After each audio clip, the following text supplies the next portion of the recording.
All right, welcome to Transforming with Jeremy and Ellie. We have a fantastic show for you today.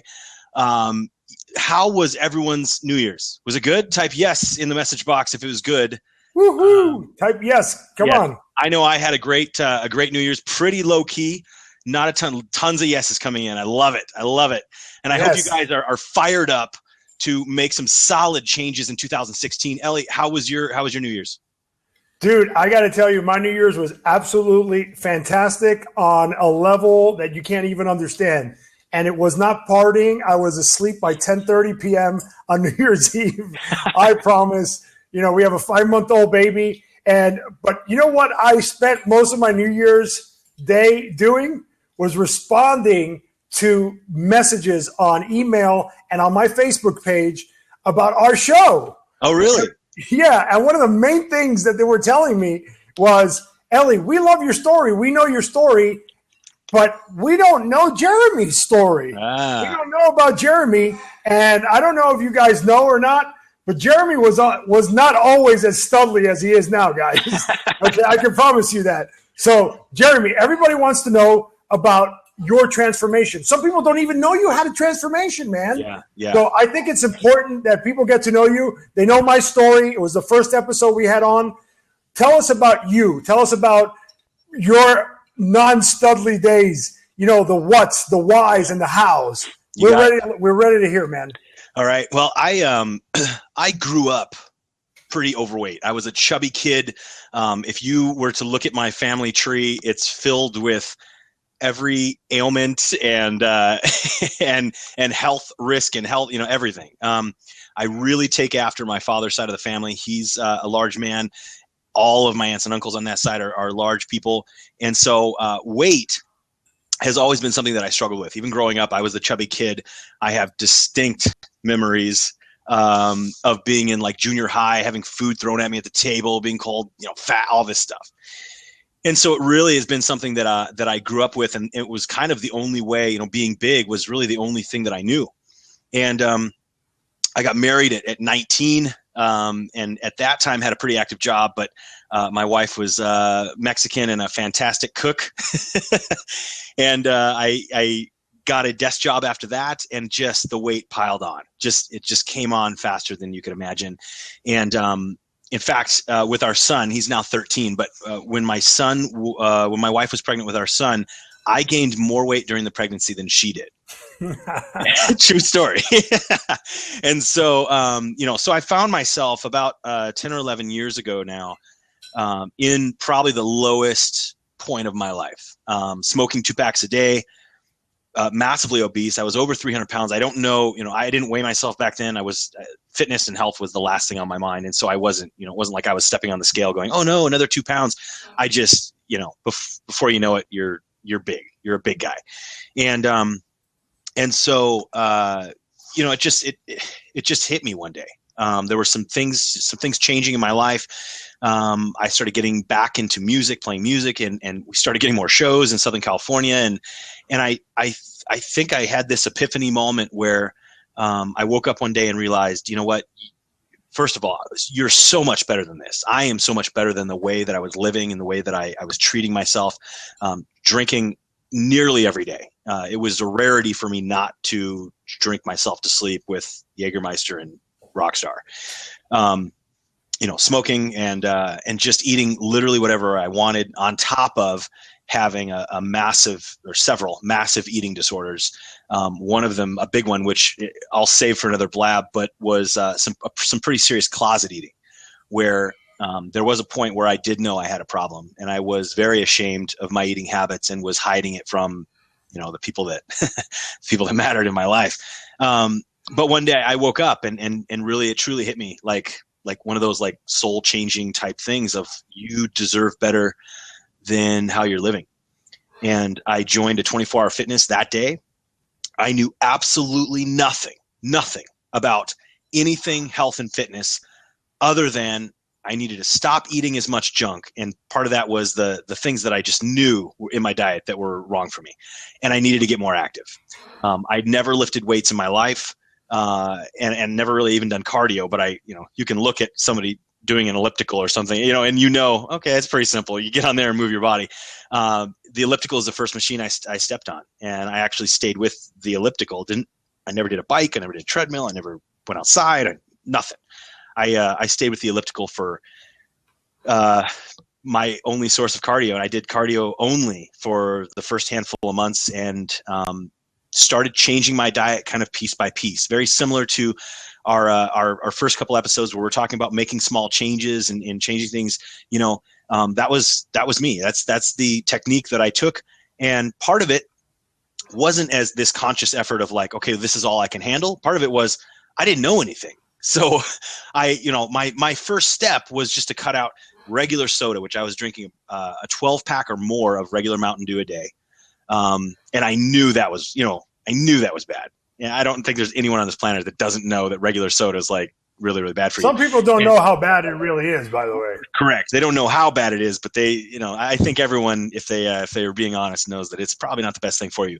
And that was the first thing I cut out. And then I started attacking my eating disorders pretty head on, and started really doing some soul searching. And it really kind of was like looking within when it came to the eating disorders that I had, and dealing with it in the moment.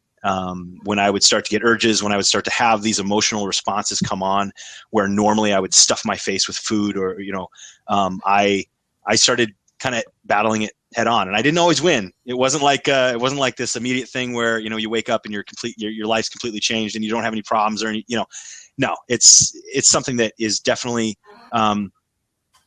You got to work on. And I always have been one of those to learn from my mistakes. So rather than to just throw my hands up in the air and be like, oh, I failed again. Oh, I'm a failure. This isn't working, blah, blah, blah. I'm never going to change. I would start to, and this is the same thing I tell my clients nowadays, but start to kind of assess, analyze, go in your head what that was. When that event happened and you quote unquote failed or gave in, what was it? Start to look at the actual situation and kind of break it down. And I started just learning from my mistakes and started putting in things in future times when those urges would come back or those emotions would come back that I knew were tied to my eating disorder. I started kind of putting some different activities in place, and it was very successful for me. So Jeremy, people ask me all the time, and I'm sure they're going to have this question for you as well. I guess it's an interesting question that people have. It's from deep inside to know very simply, how long did it take you? And I have an answer for that, and then I have an answer for that. But I want to hear from you.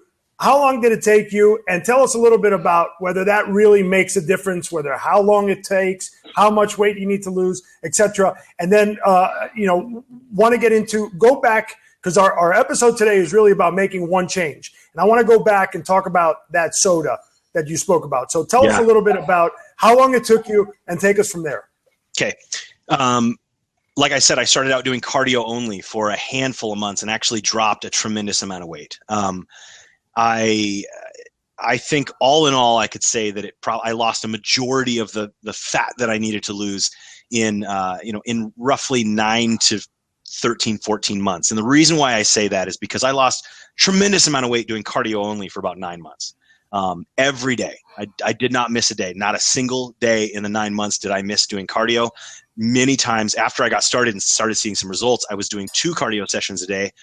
I have stories of, having driving down the California freeways at 90 miles an hour, knowing that I only had 60-minute lunch break, and I had everything timed down to the minute of, getting to the 24-hour fitness, being able to do 3.5 minutes of cardio or something like that, getting back in my car, and it was just, I had it timed, but I wanted it so bad and knew that it wasn't going to come off on its own. I had to do that. So you could say I lost, the fat in roughly 9 months. Now I still was somewhat chubby, but that's when I really got into weightlifting. I started looking at, fitness magazines and reading blogs and reading all this stuff, and started seeing bodybuilders. And I was like, man, that, that's a whole nother level. That's what I want. And that, again, talking about goals and setting your sights, I started looking at these physiques of these guys that, were just superhuman, and really set my sights to do something extreme with my physique, to take it much further than just getting healthier, losing the fat. And so I immediately started diving into bodybuilding. And kind of dabbling in that, again, not really knowing what I was doing, workouts you find in a magazine and this kind of stuff. And I didn't really do it right. That's why I'm learning from my mistakes and now coaching clients, much differently. If I had to do it with the knowledge I have, I would have done it very differently. One question for you. What is the one thing, the first thing, I don't know if it was the first thing for you, it was definitely the first thing for me, and I'd be happy to discuss that later. But what is the one thing that you seriously think made a big difference in your weight loss? Forget, before we even get into the bodybuilding part of it, because Sure. I'm sure that, it took you 9 months to get rid of that fat, right? And it was through cardio and through obviously better choices in whatever you were eating. Perhaps you weren't on a diet or what have you. Maybe you were. But what was the one thing that really made a difference in your life that you can see today that you said, man, that one thing really led me, besides all the exercise I was doing, that led me to my weight loss? Without a doubt, in everything that I am, and I coach this to the day, cutting out sugar, without a doubt. I mean, it's not even a situation where it's like, oh, I think it might have been this, or I think it might have been that. It was the first step of cutting out the actual literal sugar that I was eating, the regular sodas, the candy bars, which we'll save this for another blab, but I have stories of massive candy bar eating, massive candy eating, binge eating on candy. It was cutting that out, that immediate results. I mean, that was, I without a doubt, that was what gave the immediate results.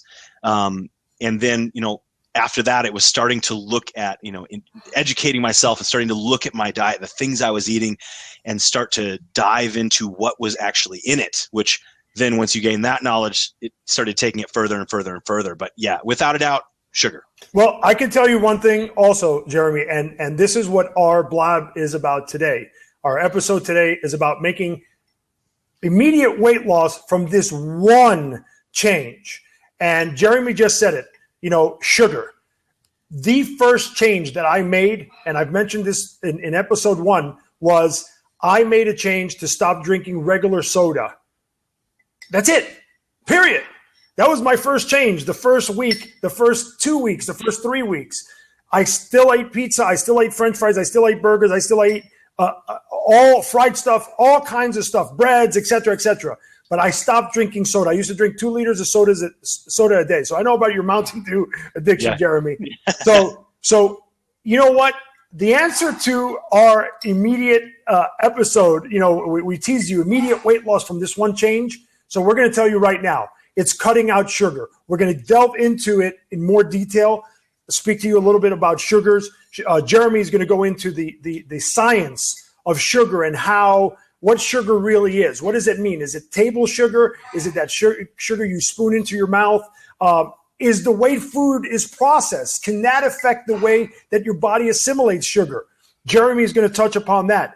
I'm going to touch upon a little later. I have some examples of different foods here with me that I'm going to show you, foods that people think are healthy foods that are full of sugar. Okay, they have the beautiful words about whole grains and all natural and all this stuff, and it's pure garbage. And I'm going to show you some examples, and we're going to talk a little bit about that. But I want to throw it back to you, Jeremy, and explain to us a little bit about how the body reacts to sugar, how our bodies metabolize sugar. Tell us a little bit about that in layman's terms. I don't know anything about it. Let's say I'm a 5-year-old and you want to explain it to me in the simplest terms. Go. Sure. All right. Sugar is a carbohydrate, as you may or may not know. And so your body responds the same way with all carbohydrates. Now, the quality of the carbohydrate, which we could dive into that a little bit if you want, but the quality of that is what differentiates the pace at which your blood glucose level rises. So slower carbohydrates like oatmeal, sweet potatoes, brown rice, quinoa, vegetables, these types of things that do have carbohydrates in them are going to raise your blood sugar level very slowly, which then your body produces insulin to deal with that blood glucose. And so the slower that we can have this process happen the better it is for our goals, for our health, for our everything. And so when you do have faster carbohydrates, like we will take sugar as an example. Now there's many different types of sugar. We will use table sugar as an example, which is very similar to like the high fructose corn syrups used in soda.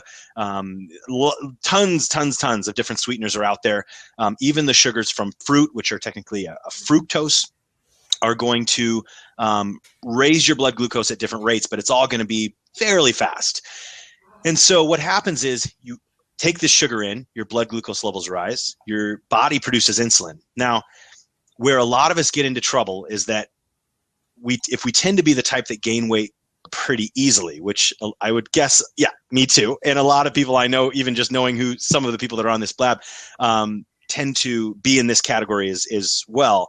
One of the characteristics of our body type, endomorph body type, is going to be insulin resistance. Now, all of us are going to have varying levels of insulin resistance, and nearly everyone throughout your life is going to become slightly more insulin resistant as we get older. It's just kind of how our body works.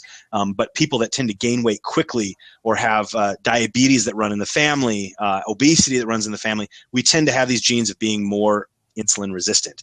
And so what happens is our blood glucose levels rise, our body produces insulin, and our cells are pretty resistant to that insulin. So our body produces more insulin and more insulin and more insulin and more insulin. And before you know it, what might have only taken a small amount of time for, let's say, the guy that can eat anything and not get fat, what might have taken him just a very, very small amount of time for his body to produce a small amount of insulin, it is utilized properly going into his muscles and his liver in the form of glycogen being stored for later. All of this stuff happens very quickly. With us that tend to gain weight quickly, us that tend to gain weight quickly, we're resistant to that insulin. So our body just produces and produces and produces, and it puts a major strain on the pancreas. And then also the amount of time that it takes us to process that, it could be anything from a bite of pie to a 2 liter of soda, whatever you're doing, the amount of time it takes us to process that in our system is exponentially longer than, let's say, a healthier, thinner person. And so during this time, our bodies are unable to burn body fat, and our chances of fat storage are so much higher. And so we are stuck in this place of of gaining weight very, very quickly based on the carbohydrates and, more importantly, the sugar that we're eating, because sugars are going to make this process happen that much quicker. And so the slower digesting carbs that we can eat, the better. But then, staying away from the fast things, table sugar, high fructose corn syrup, all the things that we love, all the things that we want to. And it's funny you mentioned all the things that we love. And why do we love them? Outside of the fact that they taste absolutely delicious, right? Because it's the first thing, what do kids love? They love candy. Why? Yeah. Why is it? It has a particular taste. It's the tip of our tongue is what tastes really the sweetness, right? So it's the first thing that we taste. But besides the fact that it tastes great, psychologically and physically, it is an addictive substance. And I don't have the source here, and I'm sorry. I was trying to find it earlier this evening. I couldn't find it. But they say that sugar is just as difficult to wean off of as a heroin addict is to wean off of heroin. I've seen that as well. And I suggest, I usually don't like to state stuff without my sources. So I suggest that you guys out there go ahead and research it for yourself. But this is absolutely true. I'm not making this up. This is not something to scare anybody. It's the truth. And if you are a sugar addict, whether you are admittedly or not, but you love sugar and you know what that is like, I'm sure that you will agree that getting off of sugar is really like going through withdrawals. And I remember when I stopped having those 2 liters of Coke a day back 8 years ago, massive headaches, bad mood swings. I mean, horrible mood swings. I mean, for the first 2 weeks, I'm sorry for whoever was around me. I was a total jerk. Even to myself, I was uncomfortable with myself. So, sugar and the reason that companies put sugar into stuff is, number one, is they have to sell, right? So how do they sell things? They sell things if they taste good. So there's 2 major things that make things taste good. One is fat, right? Isn't all fried stuff absolutely delicious? Absolutely. Right? Love it. Nuts. You can't stop eating nuts, right? Peanut butter. This is the fat. So they put fat into it. Low fat stuff. If you grab the exact same product, okay, that is low fat, and one that is just the regular original product, if you look at the nutrition labels, you will see that the low fat, obviously the fat is lower, but guess what is increased from the original? Sugar. They need to add sugar in order to make it taste good.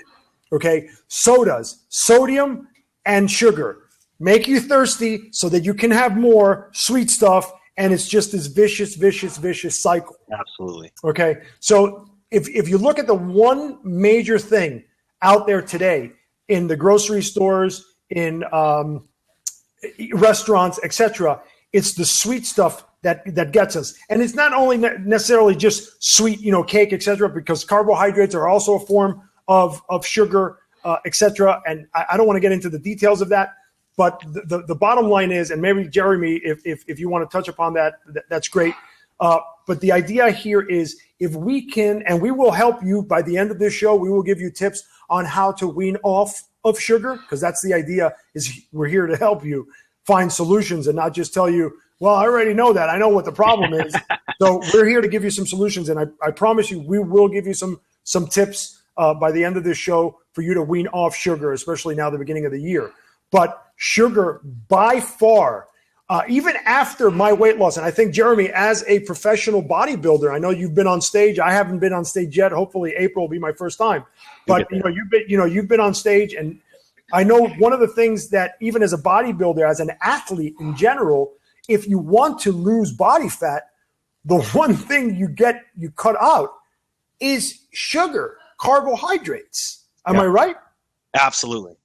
And really, to touch on what you said before, talking about, sugars and other carbohydrates and what's good, what's bad, what's all this stuff, really, and we won't be able to cover all of the knowledge that you'd need in this blab, sadly. It goes much deeper than that on a scientific level. But what we need to start changing our mindset over to is thinking of things not exactly as how much sugar is in it, but how fast is this going to process in my system? That's a much better question to ask yourself, because what a lot of companies are doing when it comes to buying foods, they're marketing things as healthy, and most people would look at the ingredients label on these things and see things like oat flour and all, they'll gluten-free, and they'll put all these fancy words on there to make you feel like, oh, wow, this is really something, like this is going to help me get to my goals. And what we're failing to see is the effects on our body due to the ingredients that are in there. And so even the processing of things that once were a slow digesting carbohydrate are now processing in our bodies at nearly the rate. Oh, Ellie, we lost you. He didn't hear me say that because he's gone. Hopefully he'll come back in. But the processing of this stuff in our bodies can be nearly identical to that of sugar. And I'll give you an example while we wait for him to come back. Oat flour is a prime example. I see all of these. Here he comes. Hey, we lost you. Yeah, I don't know what happened. I'm back. Go on. Good. And what I was talking about is kind of talking about carbohydrates that are processed and how they are compared to sugar. And so the processing of these carbohydrates can drastically affect the rate at which this blood glucose insulin response happens. And so I'll give you an example. Oat flour is a very popular thing, gluten-free, or can be gluten-free. And it's widely used in a lot of bars, a lot of recipes to replace wheat flour, which there's a scare out there about wheat flour, and I'm not a huge fan about it either, but for several reasons. But we see things with oat flour. We think, oh, it's from oatmeal, so it's healthy. It's got higher fiber, all this stuff. But what happens? The reality is of these ingredients that are processed in certain ways, they respond in our body differently. And using this, steel cut oats. Has anyone had steel cut oats? If you've had steel cut oats, press yes in the message box. Like our videos, give us props. These things actually help our videos get more popular. Yes, steel cut oats. So people know about steel cut oats. Steel cut oats are about, other than eating the entire whole kernel, steel cut oats are about the largest form of oatmeal that you're going to get. And what they do is they chop the oats like this. Next is going to be rolled oats. And so everyone I'm sure is familiar with, Quaker oats, the Quaker oatmeal, the traditional oatmeal that's been around for 200 years or something like that. Rolled oats are kind of the next step of processing, where the oat is rolled thin. Then many years ago, we started having these quick oats on the shelves. Anybody use quick oats out there? If you use instant oats or quick oats, say yes. No, good. So the quick oats, and if you even look at them, you can physically see a difference between them and rolled oats or steel cut oats. They are essentially shaved. They're shaved thin. They're very, very thin, which when you heat them up, absorbs the moisture quicker. That's the reason why they're quick oats. They don't take as long to cook. But what happens is they break down in our body. The digestion rate is drastically cut down. And so the end result is our blood glucose levels raise much, much faster than even rolled oats. And I'll use old-fashioned oats as kind of the standard because that's the most popular. Old-fashioned oats, and you'll find different numbers out there, but they're all going to be somewhere between around 40 and 50 on the glycemic index. You're not familiar with the glycemic index, it's okay. All it is a number, pretty much from 0 to 100, which rates the glycemic load, or the rate that this whole process is going to happen in your body. Table sugar is the standard that they use. It's 100. They've put table sugar as 100. And so when you see these foods that are like, GI index rating of 20 or 30, it's essentially saying that, it's doing this at a pretty slow rate compared to table sugar that's 100. So you have old-fashioned oats, which are going to be anywhere from 30 to 50, depending on the brand, the way it's cut, all this stuff. 30 to 50 with table sugar being 100. Then you go to quick oats, instant oats. That is up in the 70s, 80s. Then you have oat flour. So oat flour, very popular. A lot of people are jumping on the bandwagon of like, hey, oat flour is great. Oat flour is, again, you're going to see different numbers, between a 96 and a 99. Wow. It is literally, within a point or two is really not noticeable. It is going to process in your system at the rate of table sugar. It is highly spiking your blood glucose levels. This massive insulin spike is happening with oat flour, and we use it for all sorts of things, thinking that it's this healthy alternative. That's great information, Jeremy. That is seriously good information. I actually didn't know that.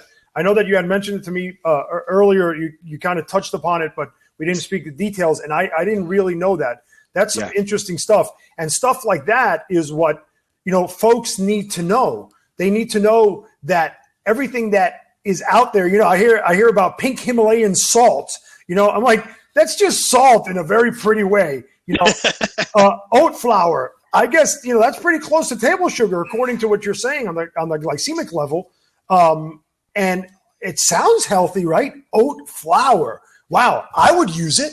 I would definitely use it if I didn't know any better. I do now. I didn't know 3 seconds ago, but right. I know now. And that takes me to some of the stuff that I want to show folks based on what most people think are healthy foods. Yeah, right? They would think that it's a great choice for them as far as being healthy, not necessarily on a diet, but I'm making a healthier choice.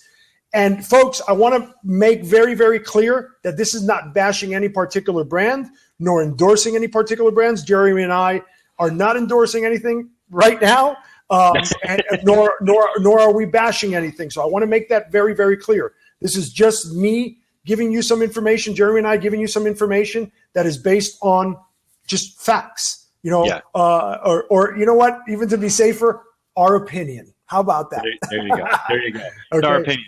Right. And trust me, if we won't be sneaky and start putting in endorsements. If we ever get endorsed by somebody, which we have 40 people here, so it's not, if we ever get endorsed, you'll see an advertisement at the front of our lab being brought to you by Hyundai. Right, exactly.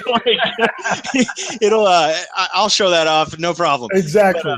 But these are products, these are examples, and right. Without a doubt, these are not even they're not even scratching the surface. Not even close. Of the examples in your grocery store or in a convenience store, but hopefully you'll get what we're talking about. You'll get the drift of our opinion. And again, I don't want some company to come back to us and say that we were stating these are facts. These are opinions. And you take it for what it is. Let's just say that. So Ellie, take it away. Show us what you got. So I'm going to show you. The first thing here is the famous naked juice. Yeah. Everybody talks about naked juice. Let me read the label here real quick. It says protein. This is the protein naked, by the way. So it says protein zone with other natural flavors, 30 grams of protein. Man, that should be really good. We want to take in our protein. Our protein is very important for muscle growth, to fill us up longer, make us feel more satisfied, etc. Right? Yeah. Okay, so, man, this must be really good. Protein juice smoothie. Wow, no sugar added. Oh, my gosh. It's no sugar added. Right. So it must not drinking those all day long. It must not have any sugar, right, Jeremy? So let me just tell you how much sugar this has. By the way, another way to read labels, and I know this is really small here, so I'm sure you guys can't see it, but I'm going to go ahead and read it for you. It says nutrition facts. The serving size of here is 8 ounces, but this is not an 8-ounce bottle. There's 2 servings in this bottle. Okay. Yep. So when you read your nutrition facts, for God's sakes, please be very, very vigilant about. Sometimes there's 3 and 4 servings in one box, one bottle, one package, whatever it may be. Okay. Exactly. So when you see something that says it has 10 grams of sugar per serving, the entire bottle could have 40 grams of sugar. Right. Okay. So please be very vigilant about that.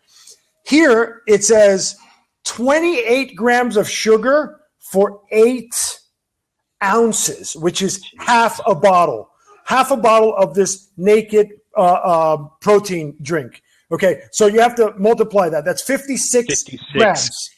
56 grams of sugar in this one quote-unquote healthy protein smoothie. Absolutely not a good choice. Really, no. It is not a good choice. And here, again, this is not about bashing naked juice. I don't drink it. I picked it up because I know it's something that people would go into the store and say, man, I'm hungry. I want to make a good choice. I don't want to have, I don't want to grab chocolate milk. By the way, chocolate milk is probably a much, much, much, much, much better choice than this juice right here, to be honest with you. Okay? Not telling you to grab chocolate milk. Not just saying that it's a better choice than naked juice. I'm just saying, yes, thank you. Thank you for that clarification, Jeremy. So here's a protein juice. You saw that. Now, I'm going to grab another naked juice, and I could have grabbed other brands. I just grabbed this because it's the most popular. It's what people really know. Sure. There's Bolt House Farms that was right next to it, etc. But I didn't want to fill up my house. By the way, I'm returning all this stuff tomorrow. Okay, so this is a orange carrot veggies. It says up on the top right here. It says veggies, right? Should be good for you. Our parents told us veggies are good for you, right? So 100% juice smoothie, 100%, no sugar added. Right. Okay, this is all in the front here, trying to sell us the idea that this is some good stuff. Absolutely. I can promise you this will make you fat. Okay, oh my God, this is one container is a serving here. Okay, so it's just one container. So this bottle has 49 grams of sugar. Okay, I don't remember what a can of Coke has. Somebody put it in here. 39 grams. 30. Thank you so much, Music Addict. Yes, 39 grams is in a Coke. This has more sugar than a Coke. And I'm sure people are going to come out and say, yeah, but it's natural sugar from the carrots and from the glucose and sucrose and all of the different names that the food companies want to kind of hide what sugar is. And I wrote here so that I wouldn't forget. Sucralose, corn syrup, fructose, pure cane sugar, natural sweetener, right?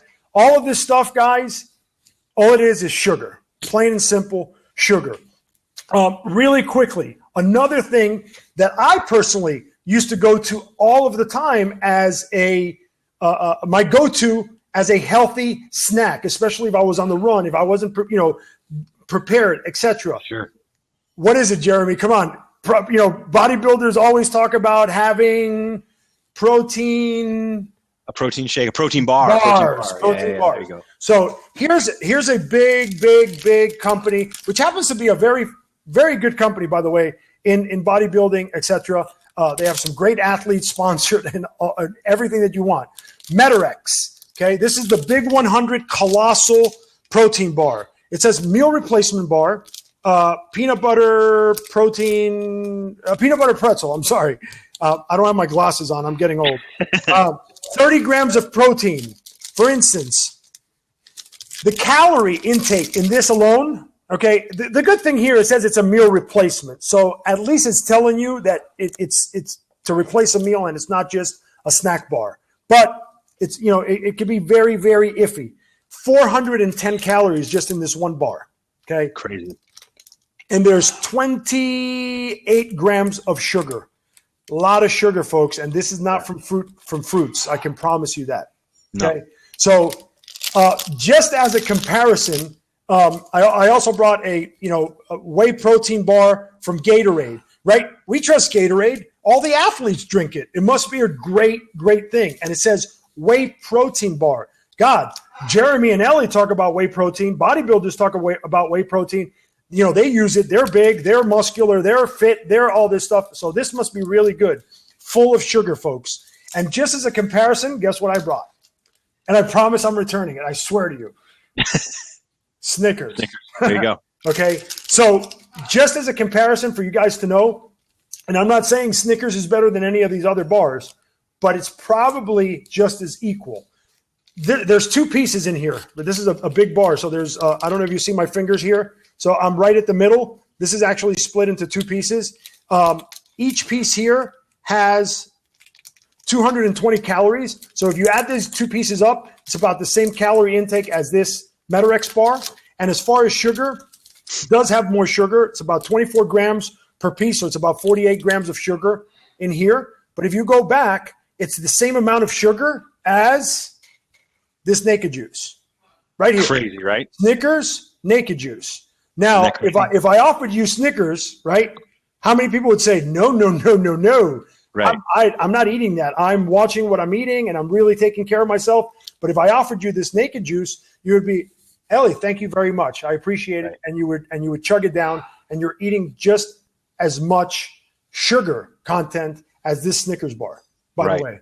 Okay. I have some other stuff here. I don't want to bog everybody down. I'll be really quick about something else that's really, yogurt.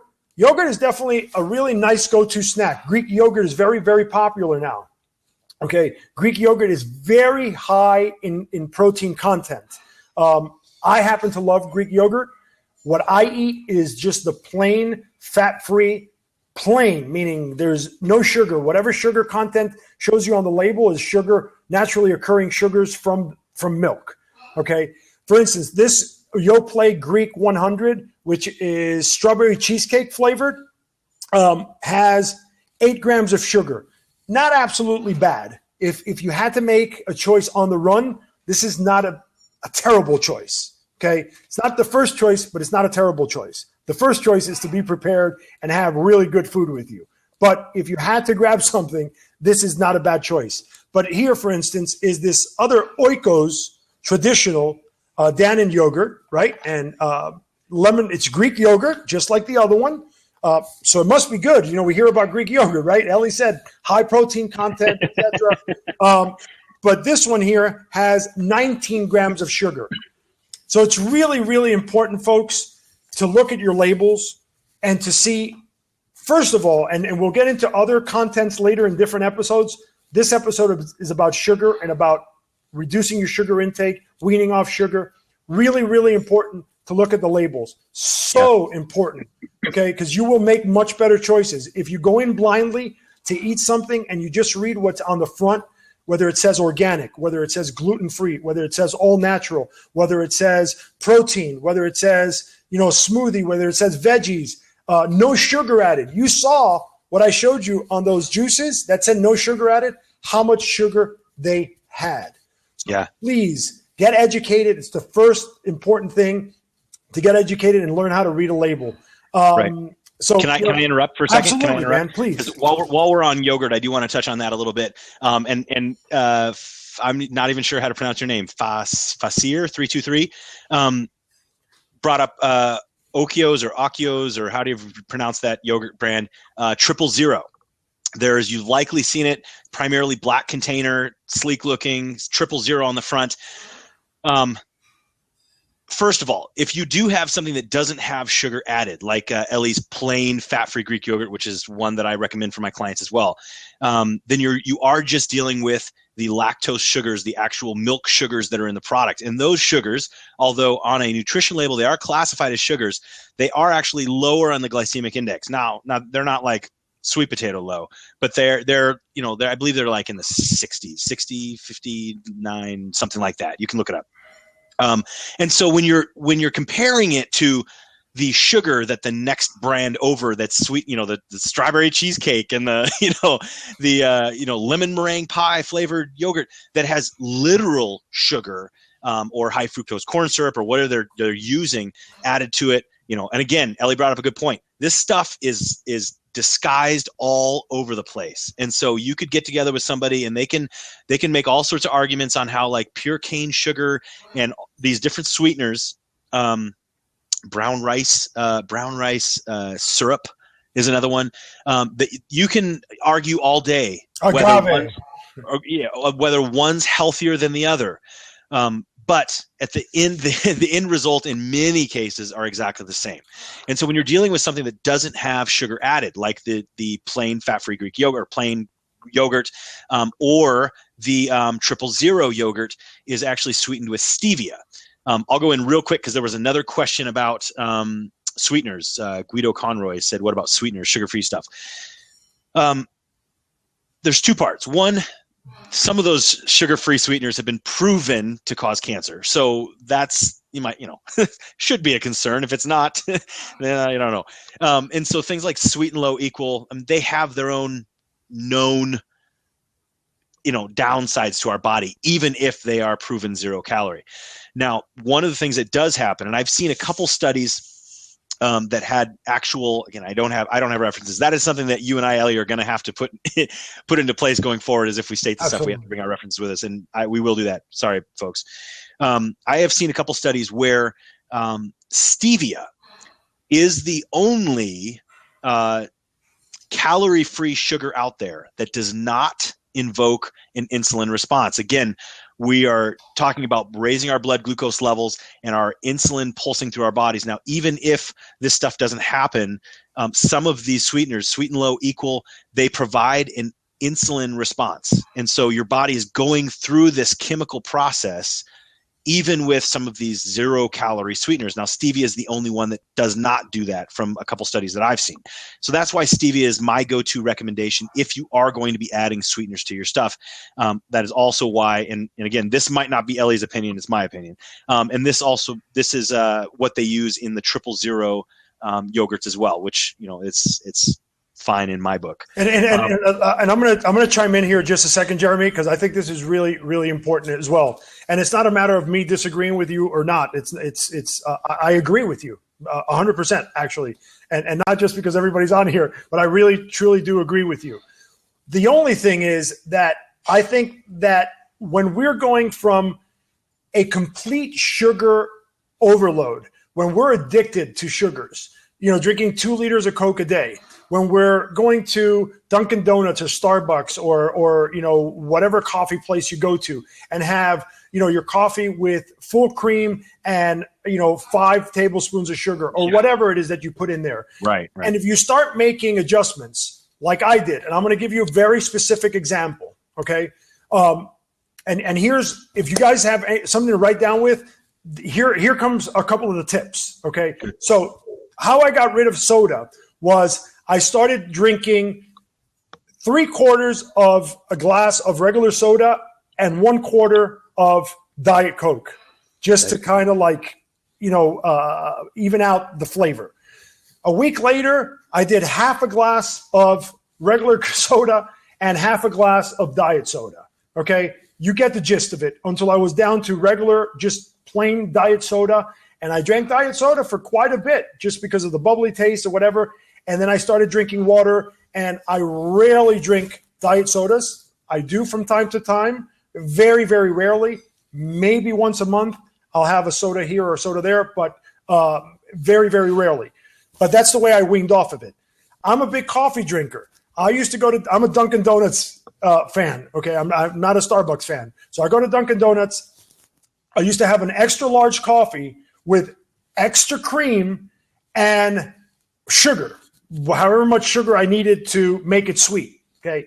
When I started on my weight loss journey, I knew that I had to get rid of that sugar. So I replaced it with Splenda. Okay. I used to put 6 Splendas in my extra large coffee. Okay.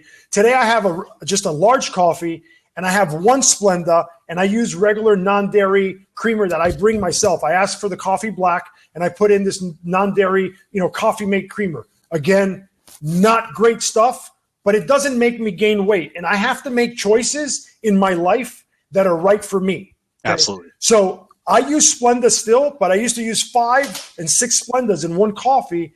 Now I use 1. Okay. Yeah. People say, when I post on my Facebook page and I give suggestions and I say something about Splenda, I put something in Splenda in one of my recipes or something, the Splenda police comes out and attacks me. I know. And folks, I am not an organic guru. Nope. I'm here to tell you how I was able to lose, significant amount of weight and how I've been able to maintain it and be healthy and fit at the age of 46, making the choices that I make. Is Splenda good for you? Probably not. Is it better for you than having, regular soda? Maybe. If you're using it in the right way and you're using it to wean off of regular sugar, I'm all for it. That's my opinion. 150%. Okay. Absolutely. So is it bad? Are there studies that it says it causes cancer? Man, I used to be a 2-pack a day cigarette smoker. Right, me too. So, you have to make choices in life and you have to wean off of them. If you go cold turkey, most of the time it doesn't work. So right. That's chiming in on that. And I've had the Splenda police. I've had the spray butter police. I've had and it's unbelievable what people will try to press on you. But you're right. I share the same opinions. We're educating. We're telling how we choose to manage our life, how you choose to manage your life and what goes in your body. It's up to you. But I will say, I will still once in a while go to Starbucks. I'm not a huge Starbucks person, but I will use the Splenda as well. 1 or 2 Splenda in a coffee. It's not like we're scooping it from the bag into our mouth. And so that's not really that big of a deal. I also feel that if you are so against if the Splenda police, they better be riding their bike to work on back trails, not breathing in car exhaust. They better be only using all natural, detergents and cleaners in their house. They better be wearing face masks so that they're not breathing in dust particles. To come down on somebody else for using a Splenda packet in a recipe when we are all openly exposing ourselves to toxins in every other second of our life. I just don't get it. It's not, again, I'm not the tree hugging, all organic Sprouts shopper that you're not, Jeremy. I'm not. No, sadly, I still drink a diet soda once in a while. I like to put rum in it, and I enjoy it. And you know what? Life is about balance. And so anyway, let's move on. Did you have, and I think I heard maybe you announced this earlier. Did you have cereal, or you had something else that you were going to show? Because I'd love to touch on that. Yes, I actually have a couple of breakfast items. You spoke about rolled oats, right? So these are very, very convenient. These are these little packets that come ready to serve. I think all you have to do is put boiling water in it or boiling milk, whatever you want. And, this is Real Medley's super grains. They make you super strong. Yeah. It must be, right? Again, guys, I'm being a little sarcastic here just to make a point that these are companies, and I'm not this anti-Monsanto. I'm not a tree hugger either, or all of this stuff. And I'm definitely not, a basher on all these companies and stuff. But I'm just trying to make a little light of a situation that happens to be pretty serious. These companies are out for business, okay? And then there's nothing wrong with that. But as long as we are conscious of the fact that they're out for business and they're trying to sell us products, these are all selling tactics, okay? Super grains. Yes, oatmeal is a super grain, absolutely. But I can guarantee you that in this banana walnut oatmeal, okay? It says multigrain oatmeal plus diced bananas, chopped walnuts, brown sugar, quinoa, and flax. Quinoa, I've heard of that. It's good. Flax, I've heard of that. That's good, right? So it must be good. But if you go here, you look, and there's 19 grams of sugar, folks. 19 grams of sugar in your breakfast. You know what that's going to do to you? It's going to make you feel really great for about 10 minutes. And then about 1 minute after that, you're going to start crashing. So I can even hear the sugar in here. I can feel the clumps. I'm shaking it. And not just there's actual a clump. I can feel it. And here's another cereal. This is another great honey bunches of oats. But I want you guys to see right here, really big. Yeah. Whole grains. So it must be so awesome for us, over 2/3 of your day's whole grain. Wow. We can knock it out in, let's see, 1 cup of this cereal, which is absolutely not horrible. There's, 12 grams of sugar in 1 cup. Okay. It's a lot of sugar in a cup of cereal. I can guarantee you 1 cup of this cereal will not satisfy me for breakfast. Me too. Yeah. I promise you, it will not satisfy me.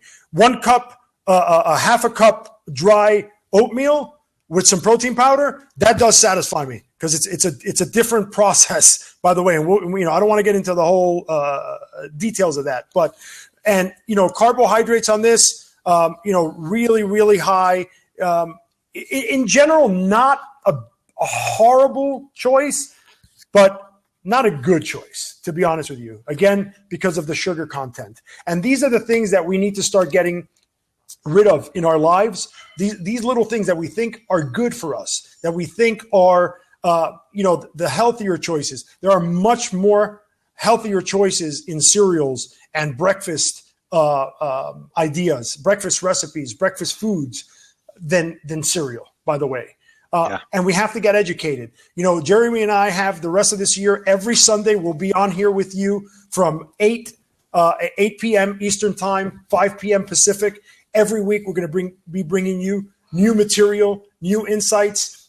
Part of that is going to be about, foods. It's going to be motivation, all different types of stuff, exercise, how to do particular exercises. What are the best exercises? What are the best foods? Alternative to foods when you eat out, just stuff on motivation, psychologically, how we feel. So please tune in with us every Sunday, 8 p.m. Eastern time, 5 p.m. Pacific. All this information, more of this information is going to come out to you. So we look forward to seeing you tonight. We're getting into the top of the hour here, and I love this because the time flies by when we're with you folks. We definitely want to take some questions, but I want to specifically mention really, really, really quickly again. Please, if you don't fall into the trap of, oh my God, stevia is bad, Truvia is bad, sweet and low, whatever. Is it bad? Listen, that's a topic for another conversation. If you're a heavy sugar eater and you need to use those to start weaning off of it, my personal opinion, and what I used in my personal experience was that I definitely suggest it. If you were my son, which happens to be sitting on my right, listening intently to me this evening, and he sits here every night, 13-year-old boy, really wants to get knowledge. Folks, I suggest it to him. If I suggest it to my own child, I promise you that what I'm offering you, what I'm giving you as an opinion, is not just, off the top of my head. So I beg of you, look into making alternatives into what you eat, especially sugar, and don't fall into the trap of listening to, everybody and saying this is bad, cancer causing. You have to make your own choices, please. One last thing. Next week, we want to let you know what we're going to be talking about next week. We want you to please invite your friends, invite your family. This is only going to get better the more people that we touch and we affect. Okay, this is all a paying it forward. So again, we don't charge a penny for this. Totally free. We don't ever plan to charge a penny for this. We're going to be on here every day, every Sunday, 8 p.m. Eastern, 5 p.m. Pacific. Next week, McDonald's on a diet. I can't wait for that one. McDonald's on a diet, making the best choices under the worst circumstances. So we're going to be touching upon what choices to make in restaurants, fast food restaurants. If you're caught in an airport, if you're caught, at a convenience store and you need to eat, the best choices you can make under the worst circumstances. That's next Sunday, 8 p.m. Eastern, 5 p.m. Pacific. Jeremy, I don't know if you have anything else. If you do, please add. If not, if we can go to some questions. No, yeah, let's go to some questions only because, I don't want this to turn into something where we're long past 6, or 9 your time. But I think it's time we get to some questions. I could talk for a very long time about what we just talked about tonight. So, we can I'll be posting there was a question about a replay or whatever of this. Yes, like all of our blabs, we'll be posting them to YouTube and then to our Facebook pages. So you'll be able to do a replay of this if you happen to come in late or whatever. You can visit us on our Facebook pages, and we'll type those in the comment box. But let's get to some questions here. Is it too premature to ask your opinion regarding the correct times to eat carbs before and after workout? That's going to vary greatly based on the person, in my opinion. I do think that the best time to eat carbohydrates or the large portion of your carbohydrates should be surrounding your most active time of the day. Carbohydrates are a fuel source. That's pretty much it. And so eating those when you're actually going to be using them as a fuel source is my opinion, and it's what I give to my clients. We don't necessarily need to carb up to go to bed. We don't need to carb up to sit at a desk all day. But we certainly do, in my opinion, need to carb up, and the effects of dealing with insulin and protein synthesis and these things that happen when we are eating proper foods can greatly increase your recovery from your workouts, your performance in your workouts, and your overall results. And so I think placing your carbohydrates around a workout, I am in no way going to spit out how many grams of carbs you should be eating, because you will run with it, and that's not tailored for you. So I don't want to throw numbers out here and have people go, oh, okay, well, Jeremy told me I should be eating 30 grams or 50 grams or 100 grams, and so I'm not going to do that. Thoughts on Truvia? I touched on that with the stevia comment. Truvia is a stevia base. Like most of them, they'll bind the stevia to like a maltodextrin or something like that, or some other compound which will come through as carbohydrates. So when you're looking at the nutrition label on Truvia or any of the off-brand stevias, you're going to see that it has a small amount of carbohydrates in there. Even Splenda has a small amount of carbohydrates in it. That's because the actual sucralose is bound to maltodextrin. Sucralose is extremely potent. If you ever have, I've had the opportunity to taste real, just pure sucralose, and it's crazy potent. And so what they do is they bind it essentially to something that has a little bit more oomph, because if you dumped a stevia packet in your coffee without being bound to maltodextrin, you wouldn't think anything came out. It'd be like a dust. And so to have a little bit more substance, like you're used to putting, sugar in your coffee and actually seeing the granules, they bind it. So Truvia is the same way. Truvia is fine, in my opinion. Again, stevia based, and that's my preferred 0-calorie sweetener. Himalayan sea salt. You touched on the pink salt. Yeah. I kind of just threw it out there. It's really not part of this episode, but it's my fault. I did put it out there. I used it as an example to pretty words that companies are using to sell products. Yeah. Right? Himalayan sea salt, pink Himalayan sea salt is salt that comes from a particular part of the world in the Himalayas, and it happens to be pink. It's salt. Plain and simple. It's not any healthier. It's not any less than sodium. Nothing. It's a pretty word. That's all it is. It's and it looks pretty. It's pink, right? So is it okay? It's as okay as having regular salt. So this is not a salt topic, but yes, it's not that it's okay. Well, yes, you should definitely eat pink Himalayan sea salt because it's good for you. It wouldn't be any different than me telling you to have Morton's table salt. Right. It's the same thing. And I think going into kind of a not, I don't want to go off topic too much, but so many people, and I'm sure if you've fallen into this, type yes in the box or give us props or something. But if you've fallen into this where you're looking at your life and you're thinking that the answer has to be something like, if only I switched from stevia to Truvia, or if only I switched from white table salt to pink Himalayan salt, then all of a sudden, the heavens are going to open and I won't have weight loss or I won't have weight problems and I won't. No, if you go back and look at the other two blabs that we have done, or if you follow us for more than a day, you will likely see us saying we have to change our lifestyle. There is more to a healthy lifestyle than which salt choice you're going to make, or which packet you're going to put on your coffee at Starbucks or Dunkin' Donuts. We are talking about changing massive things in our life, more massive than others for some of you, but it's the combination of changing these things one step at a time, integrating small little steps here and there. But I guarantee switching from white salt to pink Himalayan salt you're likely not gonna feel any difference. We've got to look at the bigger picture and identify the big roadblocks that you are creating for yourself, like drinking soda. And somebody had said something like she stopped, I believe it was a woman, stopped drinking soda, but now she drinks Starbucks at 300 calories for a small one every day. Well, you've essentially switched from smoking to chewing. Like you've switched, swapped out one thing for another. Right. That's important. That's important. Yeah.